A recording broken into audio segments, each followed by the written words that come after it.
आज की कहानी, एक मजबूर पिता। यह कहानी है एक बूढ़े मजबूर पिता की है। एक गांव में एक आदमी रहता था जो बहुत बूढ़ा हो चुका था, जिस वजह से उसे कम दिखाई देता था और बहुत कमजोर हो गया था। इसलिए अपनी बची कुची जिंदगी अपने बेटे के साथ बिता सके, इसलिए शहर में रह रहे उसके बेटे के घर रहने चला गया। बेटा एक शहर के छोटे मकान में रहता था।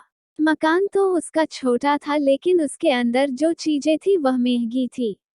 उस मकान में बेटा, उसकी पत्नी और उनका एक 5 साल का बच्चा, यह छोटा सा परिवार साथ मिलकर रहता था। बूढ़े पिता के आने से उनके परिवार का एक सदस्य और बढ़ गया। यह पूरा परिवार रोज सुबह शाम डाइनिंग टेबल पर साथ में खाना खाया करता। बूढ़ा पिता अपनी कमजोरी के चलते हमेशा खाने की चीजें नीचे गिराता रहता और कई बार कांच के बर्तन भी टूट जाया करते थे। कुछ दिनों तक तो बहू और बेटे ने यह सब सहन किया, लेकिन बाद में वे दोनों बूढ़े की ऐसी हरकतों से चिढ़ने लगे। एक दिन बेटे ने कहा कि ऐसा कब तक चलेगा, हमें कुछ करना पड़ेगा। उसकी पत्नी भी इस बात से सहमत हुई। अगले दिन बेटा कहीं से एक पुराना मेज लेकर आया और घर के एक कोने में उसे लगा दिया और अपने पिताजी से कहा कि आप यहीं पर बैठकर खाना खा लिया कीजिएगा। उन्होंने एक लकड़ी का बर्तन भी बनवाया जिसमें वे अपने बूढ़े बाप को खाना देने लगे। अपने कांच के कीमती बर्तन बचाने के लिए अपने पूरे बाप को लकड़ी का बर्तन देने में उन्हें जरा भी शर्म नहीं आई। अब खाने का समय जब जब होता तो बूढ़ा बाप एक कोने में बैठकर खाता और बाकी का परिवार डाइनिंग टेबल पर खाना खाया करता। डाइनिंग टेबल पर बैठे बैठे दोनों पति पत्नी कभी कभी अपने बूढ़े बाप की तरफ देख लिया करते। बूढ़े बाप की आंखों में उन्हें आंसू भी नजर आते, मगर उन पर जैसे कोई असर ही नहीं होता।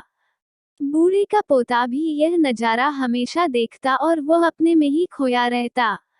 एक दिन जब पति पत्नी डाइनिंग टेबल पर बैठकर खाना खा रहे थे, तब उनका बच्चा जमीन पर बैठकर कुछ कर रहा था। उन दोनों ने बच्चे के हाथ में लकड़ी का टुकड़ा देखा, लेकिन उन्हें कुछ समझ में नहीं आया कि बच्चा लकड़ी के टुकड़े के साथ क्या कर रहा है। जब बच्चे के पिता ने उसे पूछा कि बेटा आओ खाना खा लो, तुम नीचे बैठकर क्या कर रहे हो, तब बच्चे ने भोलेपन से कहा, अरे मम्मी पापा, मैं आप दोनों के लिए लकड़ी का बर्तन बना रहा हूँ ताकि आप लोगों को जब आप बुरे हो जाओ तो दिन में खाना दे सको। अपने नादान बेटे द्वारा दी गई यह सहज बात दोनों के दिल में तीर की तरह उतर गई। दोनों एक दूसरे का चेहरा निहारने लगे। बिना कुछ कहे ही दोनों की आंखों में पानी आ गया और उन्हें अपने भविष्य की किताब अपने आपको के सामने खुलती हुई नजर आई। उन्हें समझने में ज्यादा देर नहीं लगी कि अब उन्हें आगे क्या करना पड़ेगा। अगले दिन कमरे के कोने से वो पुराना मेज हट गया और अब बूढ़ा पिता और बाकी का परिवार साथ में मिलकर फिर से खाना खाने लगे। बूढ़े की कमजोरी की वजह से हो रही गलतियां भी अब किसी को नहीं चिढ़ाती थी। दोस्तों, यह कहानी हमें बताती है, हर वो पत्ता जो आज हरा है वो कल सूखेगा और डाली से नीचे भी गिरेगा। इसलिए हमें अपने बड़े बूढ़ों का हमेशा ख्याल रखना चाहिए और हमें हमारे माता पिता और बुजुर्गों के साथ वैसा ही व्यवहार करना चाहिए जैसा हम चाहते हैं कि हमारे बूढ़े होने के बाद हमारे बच्चे हमारे साथ करें।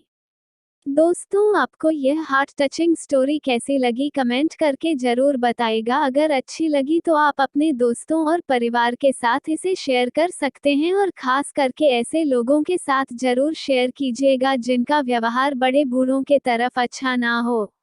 अगर आपको ऐसी और कहानियाँ देखना पसंद है तो वीडियो को लाइक करें, शेयर करें और मेरे चैनल को सब्सक्राइब करें। धन्यवाद।